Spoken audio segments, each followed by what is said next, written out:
Autre lieu emblématique de la principauté, le Yacht Club. Fondé en 1953 par le prince Régnier et présidé depuis 1984 par le prince souverain Albert II, le Yacht Club de Monaco réunit 2500 membres répartis en 73 nationalités.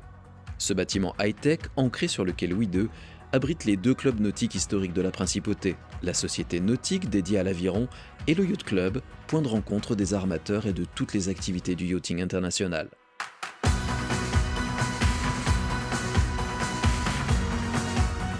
C'est au pied de cette structure aux allures de navire que se trouve le Wine Palace, lieu de rencontre privilégié de tous les amateurs de vin, champagne et spiritueux, avec ses quelques 1200 références, majoritairement françaises et italiennes. C'est ici que Philippe Méliard a souhaité nous rencontrer dans l'idée de nous faire déguster son champagne. Amateur de fines bulles et de grands vins, c'est en 2018 qu'il se lance dans le rachat de la marque Comte de Monte-Carlo, créée par le baron Christian de Massy au début des années 2000.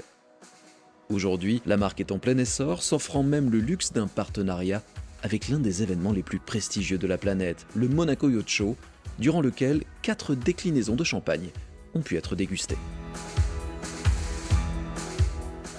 Les 4 champagnes que nous avons sont le Riviera, qui est un champagne brut. Nous avons le Sainte-Dévote, qui est un blanc de blanc. Nous avons le Carré d'Or, qui est un champagne basse pression, c'est-à-dire que la prise de mousse est effectuée en dessous de 3 bars, ce qui donne une bulle extrêmement délicate.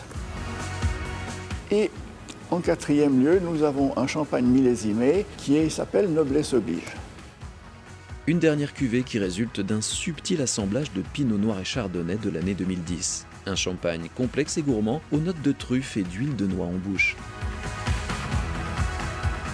Et puisque Monte-Carlo reste pour le monde entier la quintessence du luxe, de l'élégance et du glamour, pourquoi diable se limiter à une marque de champagne ? L'étiquette Baron de Monte-Carlo habille donc les vins blancs et rouges de Philippe Méliard, et ce n'est pas tout.